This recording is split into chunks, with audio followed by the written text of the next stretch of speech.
오 야곱아 어찌하여 너가 말하며 오 이스라엘아 어찌하여 너가 이르기를 내 길은 주께 숨겨졌으며 나에 대한 판단의 공의는 내 하나님을 떠나 지나가 버렸다 하느냐.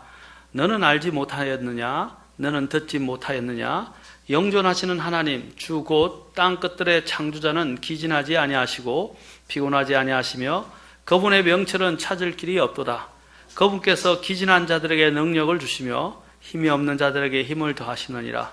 심지어 소년들도 기진하고 피곤하며 청년들도 완전히 쓰러지되 오직 주를 우러러 바라는 자들은 자기 힘을 회복하리니 그들은 독수리같이 날개치며 올라갈 것이요 달려가도 피곤하지 아니하고 걸어가도 기진하지 아니하리로다. 하나님 오늘 이 시간 또한 말씀 가운데 함께 하시고 올해를 정리하면서 또 우리 마음들을 돌아보는 그리고 또 주님 앞에 또 새롭게 다짐하는 계기가 되도록 도와주옵소서.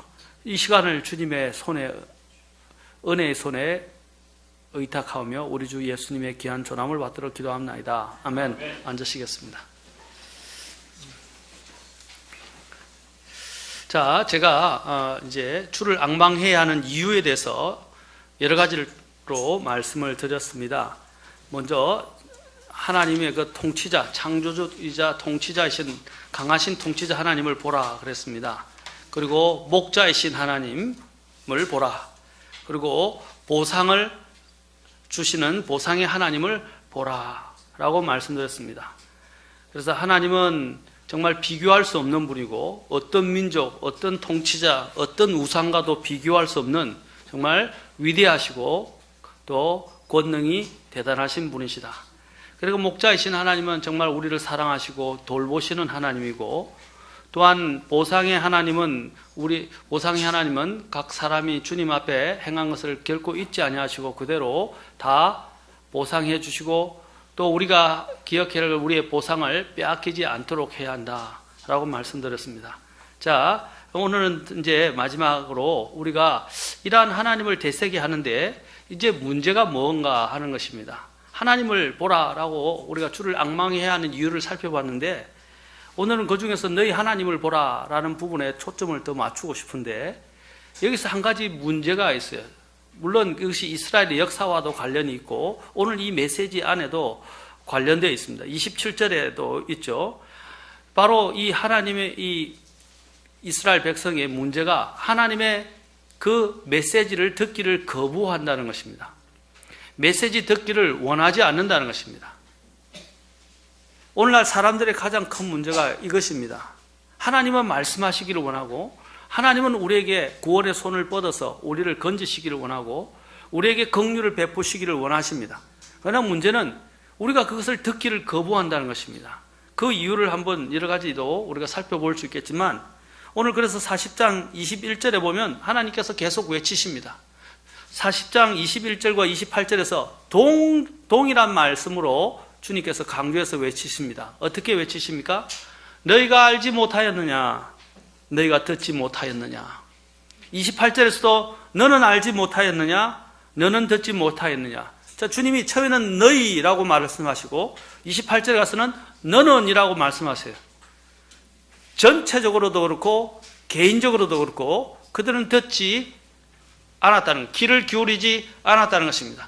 하나님의 메시지를 청종하지 않고 듣기를 거부하고 있었다는 것입니다. 이사야가 아무리 외쳐도 이스라엘 백성들은 보라, 들으라 라는 메시지는 들었지만 보지도 듣지도 깨닫지도 못했습니다. 그들은 포로 생활로 지쳐서 그냥 자신들의 삶에 지쳤어. 눈이 멀고 귀가 닫히고 마음이 굳어져 있었습니다. 그들은 바빌론 포로 생활로 인해서 민족과 가정과 믿음의 자유를 박탈당하고 가족들은 뿔뿔이 흩어지게 되었습니다. 어린 자녀들은 팔려가게 되고 아내들은 농락을 당하고 형제 자매들은 이리저리 끌려갔습니다. 그들의 포로 생활은 언제 이것이 끝이 날는지 기약이 없었습니다. 그들이 정말로 성경을 읽고 하나님의 약속을 믿었고 예레미야서를 읽었더라면 예레미야서 물론 뒤에 나오지만은 그들이 이제 이런 하나님의 신실한 대언자들의 말씀하신 것을 듣고 깨달았다면 이 일이 일어나지 않았을 것이고 또 그들이 하나님의 말씀하신 일이 일어났다 할지라도 하나님의 메시지 듣고 회개하고 돌이켰다면 그 모든 것이 단축되었을 거예요. 아니면 없던 일로 하나님께서 돌이키실 수 있었을 거예요. 그들의 포로 생활은 언제 끝날지 기약이 없었습니다. 그러므로 이러한 열악한 상황 속에서 이스라엘 백성들을 향한 이사야의 외침은 그들을 정말로 깨우치고자 했지만 그들은 깨어나지 못하고 있었습니다. 그래서 그들이 하는 말이 뭡니까? 40장 27절을 보십시오. 그들이 하는 말이 뭐예요? 오 야곱아 어찌하여 너가 말하기를. 자, 그들이 말합니다. 어떻게 말합니까? 또 이스라엘에게 말합니다. 어찌하여 너가 이러기를 내 길은 주께 숨겨졌으며 나에 대한 판단의 공의는 내 하나님을 떠나 지나가 버렸다. 하나님 보기에는요, 이 우스운 말입니다. 정말 가당치도 않은 말이에요. 어떻게 이들이 감히 이렇게 이야기를 할 수 있나요? 내 길은 주께 숨겨졌고 나에 대한 판단의 공의는 내 하나님을 떠나 지나가 버렸다. 이렇게요. 하나는 내 길이 숨겨졌다는 거예요. 그것은 길이 안 보인다는 겁니다. 사방팔방이 막혀버렸다는 거예요. 사실은요, 그들의 마음이 어두워져 있고 그들의 눈이 보지 못했고 그들의 귀가 닫혀서 듣지 못했기 때문에도 불구하고 그들은 하나님께서 그들의 길을 숨겨서 찾을 수 없다라고 말하는 것입니다. 하나님을 원망하는 거예요. 이것이 바로 하나님께서 그들의 사정을 알았다면 길을 뚫어 주셔야 했을 텐데 그들의 길이 막혀버렸다는 거예요. 왜 하나님께서 우리의 이러한 억울함과 원통함과 우리의 이런 고통들을 돌아보지 않고 해결해 주시지 않느냐는 것입니다. 이스라엘은 포로 생활을 하게 된 이유를 전혀 생각하지 않고 있었던 것입니다. 그들이 이런 포로 생활을 하게 된 이유가 무엇 때문입니까? 과거로 돌아가보면 그들의 우상 숭배와 행음과 불순종과 하나님의 대언자들을 박해하고 죽이고 하나님의 메시지를, 경고의 메시지를 거절했기 때문입니다. 그래서 하나님을 노하게 만들었던 거예요. 하나님께서는 그들의 그러한 죄악들에 대해서 수차례 경고하셨음에도 불구하고 이스라엘 백성은 듣지 않았던 것입니다. 그들은 자신이 어떻게 행했는지를 잊어버린 거예요. 자신들이 어떻게 행했었는지를 잊어버린 거예요. 이것이 오늘날 우리 사회가 갖고 있는 문제입니다. 우리들이 갖고 있는 문제일 수도 있어요. 온갖 이러한 영역에서 우리나 우리 가정이나 우리 사회가 갖고 있는 이런 고통과 아픔에 대한 원인을 규명하지 않고요, 자신들이 지금 당하고 있는 그 힘겨운 상황만에 대해서만 계속 되씹으면서 원망하고 억울함을 토로합니다. 왜 이런 일이 일어났습니까? 왜 하나님은 선하신데 악을 만드셨나요? 왜 하나님은 우리에게 이러한 재앙들을 허락하시나요? 왜 하나님은 우리에게 닥치는 이러한 어려운 일들을 왜 그냥 내버려 두고 보고 계십니까? 하나님은 정말 우리를 사랑하시는 겁니까? 하나님은 정말 우리를 돌보시는 겁니까? 우리는 그런 말을 하나님 앞에 그런 질문을 종종 던집니다. 하박국이 어떻게 끝납니까? 어떻게 이야기하고 있습니까? 하나님 정말 우리를 사랑하시는가 하는 겁니다.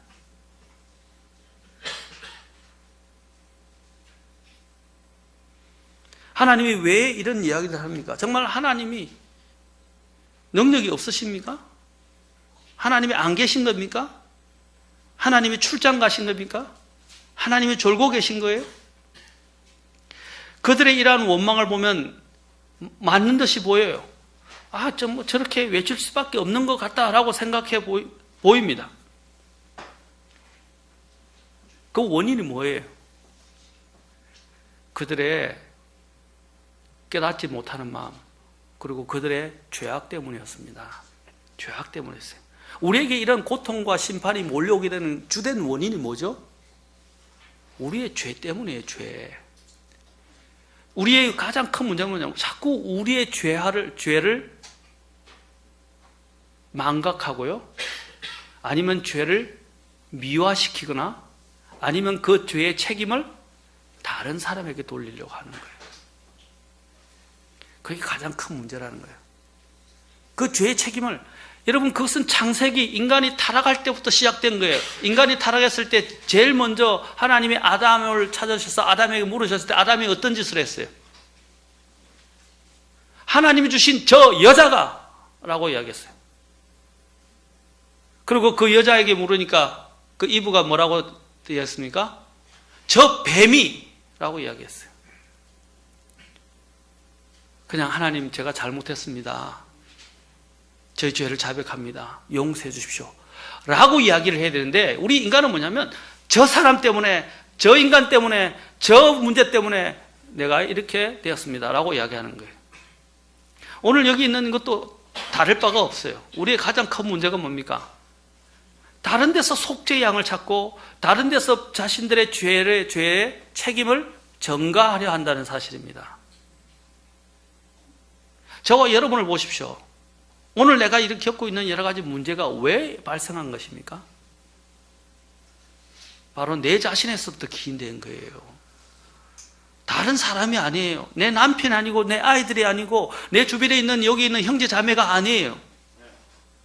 하나님이 오늘 이렇게 메시지를, 긍정적인 우리에게 위로의 메시지를 던지면서 하나님의 안에서 어떻게 힘을 얻는가를 하나님이 지금 보여주시려 하는데, 문제가 뭐냐면 막혀버렸다는 거예요. 누가 막혔느냐? 우리는 하나님이 그 길을 막고 나를 그 길을 숨겼다고 이야기하지만 사실은 하나님이 막힌 게 아니라 내가 막힌 거예요.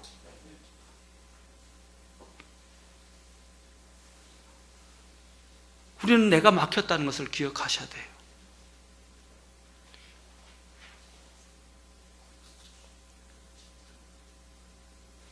인간의 이러한 죄가 얼마나 많은 이런 문제들을 불러일으켰습니까? 하나님의 분노를, 또한 진노를 일으켰습니까? 죄인의 가장 큰 문제는 자신의 죄와 허물과 과오는 가볍게 생각하거나 간과하면서, 반면 자신이 겪고 있는 고통과 아픔과 고난에 대해서는 크게 생각하고, 또 자신들의 이러한 죄악의 원인들을 다른 데서 자꾸 찾으려 한다는 것입니다. 이사야는 이런 낙심과 절망과 원망과 불평 속에서 헤어나오지 못하는 이스라엘에게 그들 속에 숨겨져 있는 이런 불신과 절망의 목소리를 폭로합니다. 그들 마음속에 숨겨진 것, 그것이 27절이에요. 내 길은 주께 숨겨졌으며 나에 대한 판단의 공의는 내 하나님을 떠나 지나가 버렸다.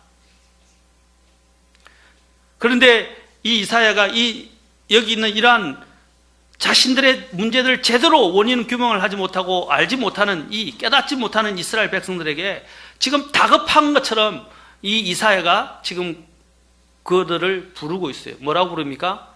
첫째는 오 야곱아, 그 다음에는 또 뭐라고 해요? 오 이스라엘아 라고 말해요.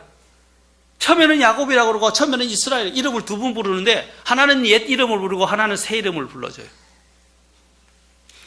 여러분, 옛날 이름을 부르고 새 이름을 부를 때 왜 이렇게 했다고 생각하십니까? 저는 생각해 봤어요. 왜 이렇게 불렀을까요?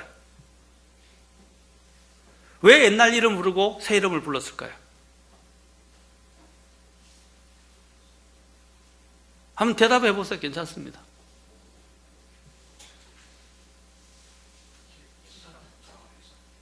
예, 옛 사람이 돌아오고 또 귀가 닫혀 있어서 계속 부르는 겁니까? 예, 두 번 부르는 거는 귀가 닫혀 있기 때문에 부르는 거죠.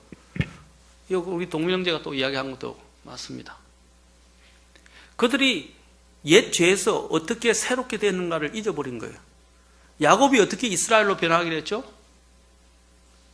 하나님 앞에, 하나님 때문에 하나님 안에서 완전히 자신이 무릎을 꿇고 하나님의 은혜로 인해서, 긍휼로 인해서 그가 완전히 바뀌어졌어요. 그런데 그가 옛 죄들에서 벗어나고 옛 사람에서 바뀌어져서 새 사람이 됐다는 사실을 잊어버린 거예요. 정체성을 잃어버린 겁니다. 자기가 어떻게 해서 이러한 새 이름을 갖게 되었어요? 하나님의 은혜, 하나님의 긍휼 때문이었어요.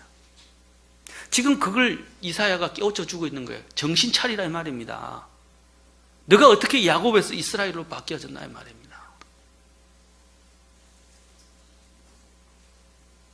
야곱은 하나님의 긍휼과 은혜로 새 이름을 얻고 새로운 출발을 하게 되었습니다. 그럼 이사야가 선포하면서 우리가 선포하고 있는데 우리가 바라보아야 할 하나님은 어떤 분입니까?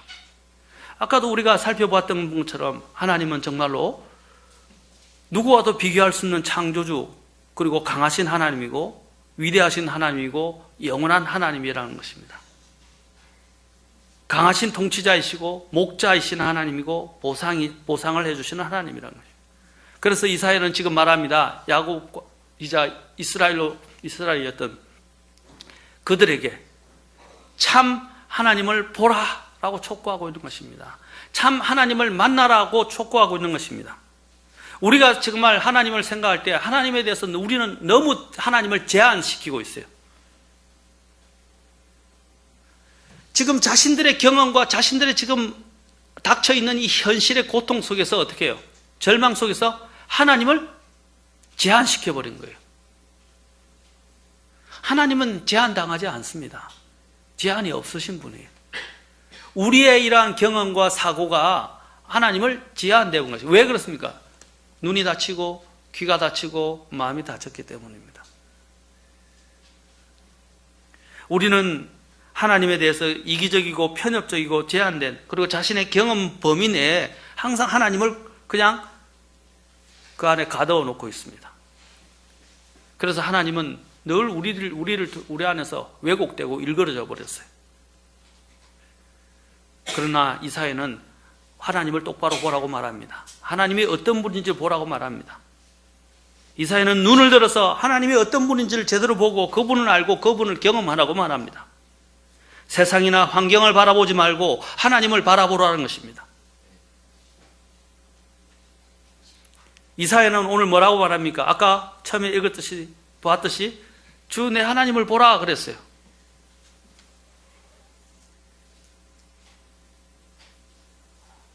이사야서 25장 9절을 보십시오. 이사야서 25장 9절을 보면 이렇게 말합니다.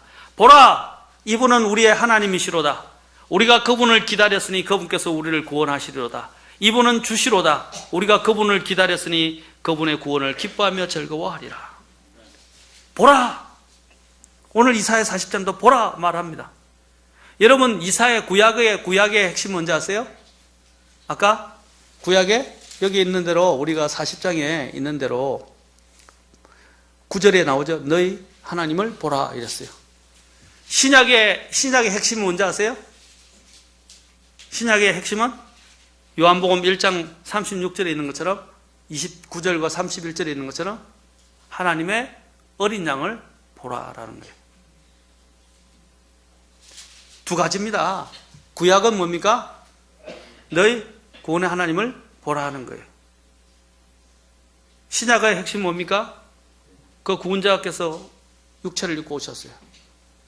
바로 하나님의 어린 양을 보라. 사도 요한도 두 번씩이나 말해요. 1장 29절은 너희 죄를 제거하시는 하나님의 어린 양이라 보라. 또 36절에서는 하나님의 어린 양을 보라라고 말합니다. 그분이 얼마나 위대하신지, 얼마나 권능이 많으신지.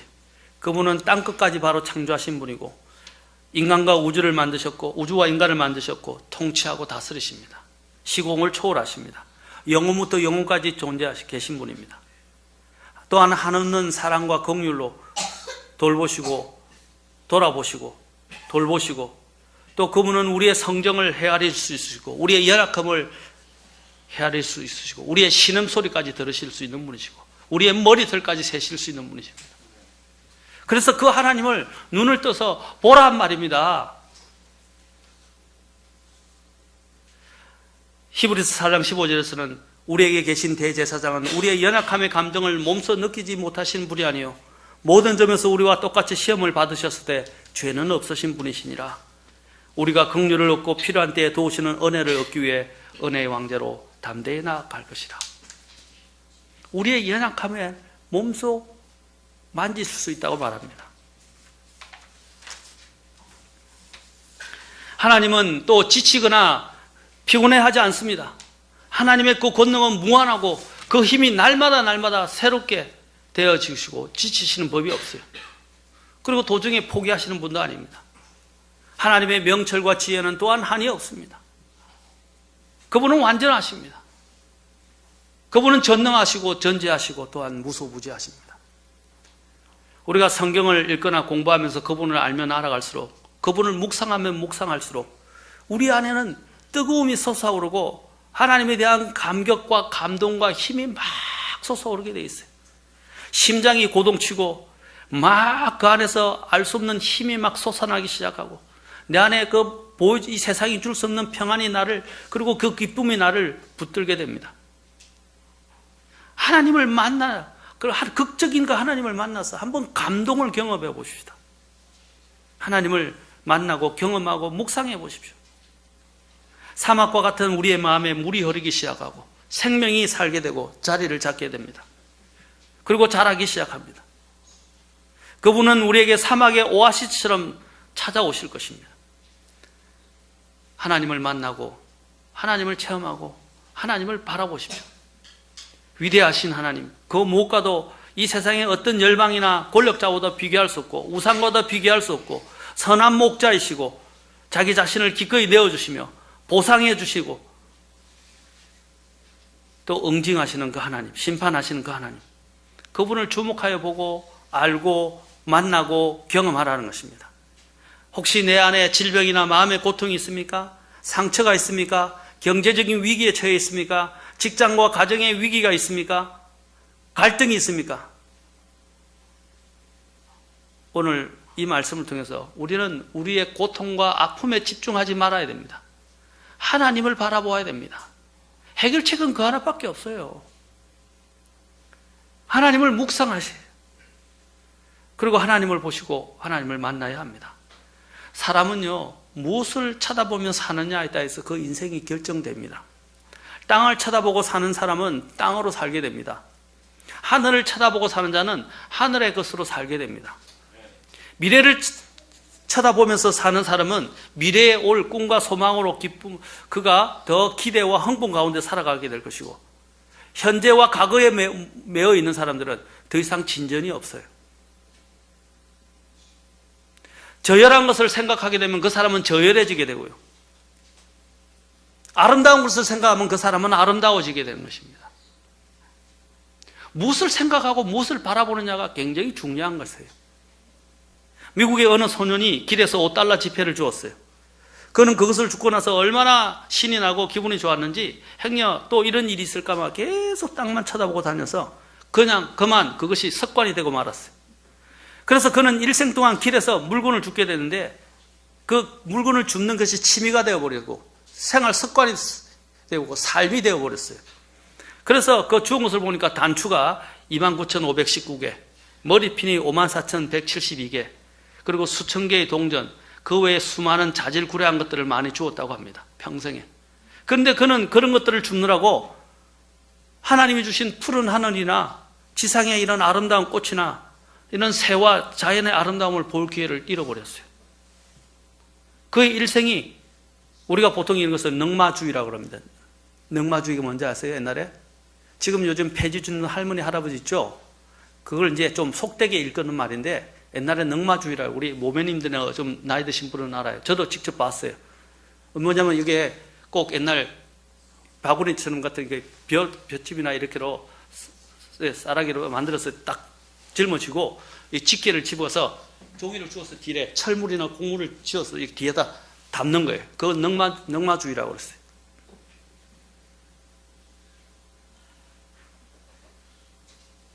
많은 사람들이 이런 넉마주의로 땅만 쳐다보다가 그냥 땅에서 끝나버립니다.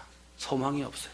아름다운 걸 보지 못해요. 더 큰 것을 보지 못하고 심지어는 더 위대하신 하나님을 보지도 못합니다. 얼마나 분해간 인생입니까? 너희 마음이 있는 곳에, 너희 보물이 있는 곳에 너희 마음이 있다고 그랬어요. 땅에 보물을 두는 사람들은 그 땅만 쳐다보며 살게 될 것입니다. 그러나 하늘에 보물을 두고 있는 사람은 하늘을 쳐다보며 살게 될 것입니다. 무엇을 보느냐가 우리의 인생의 당락을 결정하고 인생의 앞의 방향을 결정하게 됩니다. 여러분들은 무엇을 보고 계세요? 땅의 것들, 사라질 것들, 잠시 있다가 없어질 것들을 바라보십니까? 아니면 영원히 있길 저 하늘의 것들을 바라보십니까? 그 하늘에서 모든 것을 주관하시는 하나님을 바라보십니까? 그래서 우리가 잘 아는 노래 중에 사람을 보며 세상을 볼 때 만족함이 없었네. 어느 구두 닦기 소녀는 구두를 닦을 신발을 찾기 위해서 하루 종일 지나가는 사람들의 신발만 쳐다보았다고 합니다. 그는 그렇게 함으로써 생계는 유지할 수 있었으나 그 이상의 것들을 볼 기회는 잃어버리고 말았습니다. 그의 인생은 그냥 구두 닦기로 마치지 않으면 안 되었던 것입니다. 저는 구두 닦기 하시는 분들을 비하해서 말씀드린 게 아닙니다. 무디는 구두 닦기 인생이었지만 무디는 무엇을 바라보고 살았습니까? 하나님을 바라보며 살았어요. 믿음으로 살았어요. 하나님께서 이 무디를 얼마나 놀랍게 사용하신지 아십니까? 무디만큼 사람들의 영혼들을 구원한 사람이 없다고 할 만큼 그는 위대한 복음 전도자여 설교자였던 것입니다. 무엇을 보고 계세요? 여러분 무엇을 보고 계세요? 지금 주변에 널려있는 나의 여러 가지 문제들, 환경들, 지금 압박해오는 이런 상황들, 그게만 막 매달려서 끙끙대고 있지 않습니까?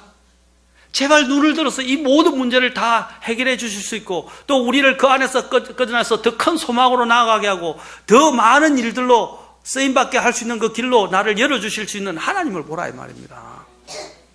오늘 이사야가 지금 이 이스라엘 백성들에게 외치는 게 그게 하나님을 보라 이 말이에요. 너희 하나님을 보라. 하나님이 어떤 분이신지. 지난번에 하나님이 어떤 분인지 우리가 살펴보았어요. 계속. 우리의 관점을 바꿔야 돼요. 우리의 관점을. 우리의 시야를 바꿔야 됩니다. 시선을 돌려야 됩니다. 왜 사람들이 이러한 하나님을 경험하지 못하는 것입니까? 시야와 시선을 그리고 관점을 바꾸지 않았기 때문입니다. 그것은 사실 불신이에요. 하나님을 믿지 않는 거예요. 감리교회 창설자라 불려지는 요한 웨슬리가 그 요한 웨슬리에게 한 신자가 찾아왔어요. 목사님, 저는 지금 이 고통의 문제와 여러 가지 쌓여있는 걱정에서 어떻게 헤어나야 할지 정말 앞이 캄캄할 뿐입니다. 그러자 이 웨슬리 목사님은 창가에서 저 멀리 소 한 마리가 고기를 들고 돌담 울타리 너머를 바라보고 있는 것을 가리키면서 그 신자에게, 그 성도에게 물었습니다. 형제님, 저 소가 왜 저렇게 고기를 들고 돌담 울타리 너머를 바라보는지 알겠습니까? 그러자 그 성도가 글쎄요, 왜 그럴까요? 그러자 이 웨슬리 목사님이 이렇게 말했습니다. 저 소는요, 돌담을 뚫고 볼 수가 없기 때문에 고개를 쳐들고 담 위를 보는 것입니다. 저 소처럼 형제님도 앞에 막힌 걱정과 문제의 담, 그 너머를 바라보십시오. 그리고 담의 앞뿐만 아니라 그 담의 너머, 또 담 위를 바라보면서 우리의 힘이 되시고 우리를 도우시는 하나님을 바라보십시오 라고 충고해 줬다고 합니다. 사랑하는 성도 여러분, 우리의 시야, 우리의 시선, 우리의 생각, 이것들이 바뀌게 되면 어떤 일이 일어납니까? 오늘 바로 읽었던 본문에 있습니다. 가서 봅시다. 28절부터 봅시다. 주님이 말하는, 너는 알지 못하였느냐? 너는 듣지 못하였느냐? 아까 21절에도 이 말했죠? 너는 알지 못하였느냐? 너희가 듣지 못하였느냐? 이제는 개인적으로 너는 알지 못하였느냐? 너는 듣지 못하였느냐? 영존하신 하나님, 주 곧 땅 끝들에 창조자는 기진하지 아니하시고 피곤하지 아니하시며 그분의 명철은 찾을 길이 없도다. 어떤 하나님을 지금 소개하고 있어요? 땅 끝들의 창조자라고 말하고 있고 기진하지 않고 피곤하지 않고 그분의 명철도 찾을 길이 없는 그 하나님을 소개하고 있어요. 그러면서 그분을 보라고 말합니다. 자, 29절. 그분을 바라보는 자에게 어떻게 하신다고 그랬어요? 그분께서는 기진한 자들에게 능력을 주시고 힘이 없는 자들에게 힘을 더하신다. 소년들도 기진하고 피곤하며 청년들도 완전히 쓰러지래. 자, 31절. 오직 주를 우러러 바라는 자들, 앙망하는 자들은 자기 힘을 회복하리라. 회복만 하는 겁니까? 뭐라고 그랬어요? 독수리가 날개치며 올라가든지 비약한다 이 말이에요. 달려가도 피곤하지 않고 걸어가도 기절하지 않을 힘을 주시겠다고 말씀하십니다. 이거는 사람들이 줄 수 있는 것이 아니에요. 하나님이 약속하셨어요. 시야를 바꾸라는 말입니다. 시선을 바꾸라는 것입니다. 생각을 바꾸라는 것입니다. 그분께 눈을 돌리라는 것입니다. 우리가 하나님께 대한 관점을 바꾸기 시작하면, 그분께 시선을 돌리기 시작하면 하나님은 오늘 이와 같은 이 힘을 우리에게 주시고 더 넓은 세계로 갈 수 있도록, 영적인 더 깊은 세계로 갈 수 있도록 주님이 우리를 인도하신다는 것입니다. 그곳으로 나아가면 더 힘이 넘치게 된다는 거예요. 힘을 잃는 것이 아니라 더 힘이 기진하지 않고 피곤하지 않고 쇠약하지 않는 그 힘을 계속 주님이 주신다는 거예요. 마지막 때에 대해서 주님이 말씀하시면서 이런 일들 뭐냐, 환란 때 일어날 여러 가지 재앙들과 문제들이 일어나고 막 세상이 혼란스럽고 사람들이 기진하고 기절하고 하는 일들이 일어나게 될 때 뭐라고 하셨어요? 위를 보고 너희 머리를 들라, 이렇게 하셨어요. 이런 일이 일어나기 시작하거든 어떻게 하라고? 위를 보고 너희 머리를 들라 그랬어요. 위를 보라 이 말이에요. 위를. 밑에만 보고 한숨 쉬고 넉마주의 인생처럼 살아가지 마시고 위를 보세요. 위에 누구를 보란 말입니까? 너희 하나님을 보라 이 말이에요. 얼마나 그분이 대단하신지. 제가 좋아하는 찬송 중에 복음송이지만 이런 찬송이 있습니다. 넘지 못할 산이 있거든 주님께 맡기세요. 넘지 못할 파도 있거든 주님께 맡기세요. 우리 가야 할 길은 멀고도 험하여 허덕이며 가야 하는 우리 인생인데 이럴 땐 우린 누굴 의지하나요? 주님밖에 없어요. 나는 그 길 갈 수 없지만 주님이 대신 가요. 참지 못할 분노 있거든 주님께 맡기세요. 참지 못할 슬픔 있거든 주님께 맡기세요. 우리 살아갈 길은 눈물의 골짜기, 내 힘으로는 참지 못해 늘 흐느끼네. 이럴 땐 우린 누굴 의지하나요? 주님밖에 없어요. 나는 그 길 갈 수 없지만 주님이 대신 가요.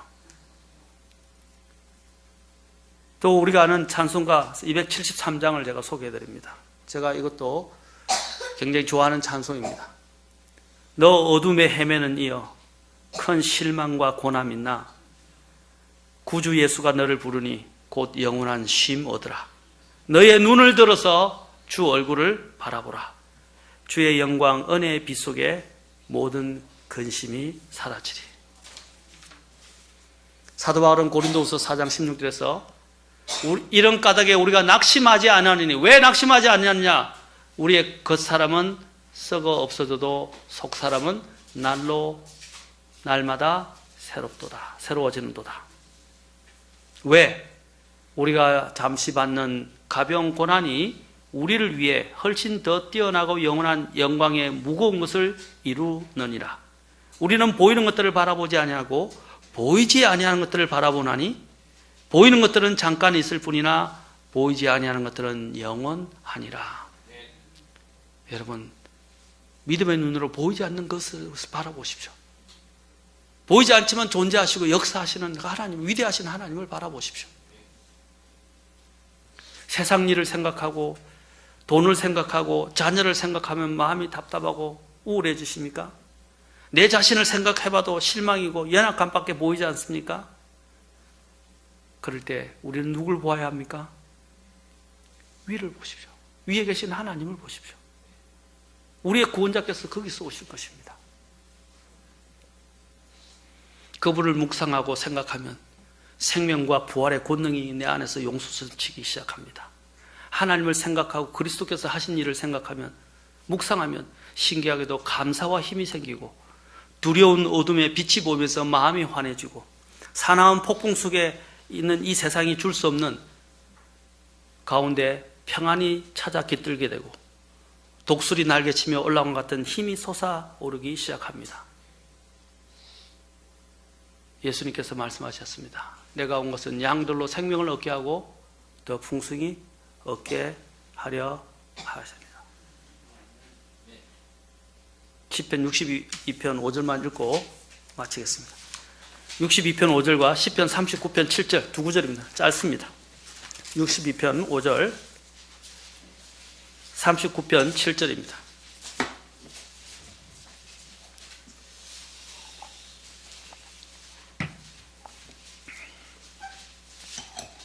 62편 5절, 39편 7절입니다. 자, 62편 5절 같이 읽겠습니다. 시작. 내 혼아 너는 오직 하나님만 바라라. 내가 기대하는 것이 그분에게서 나오는도다. 39편 7절. 자, 큰 소리로 같이 읽겠습니다. 39편 7절. 시작. 주여 이제 내가 무엇을 기다리리나이까? 나의 소망은 주께 있나이다. 아멘. 내가 무엇을 기다리리까? 나의 소망은 주께 있나이다. 주님을 바라보십시오. 너희 하나님을 보라. 기도하시겠습니다.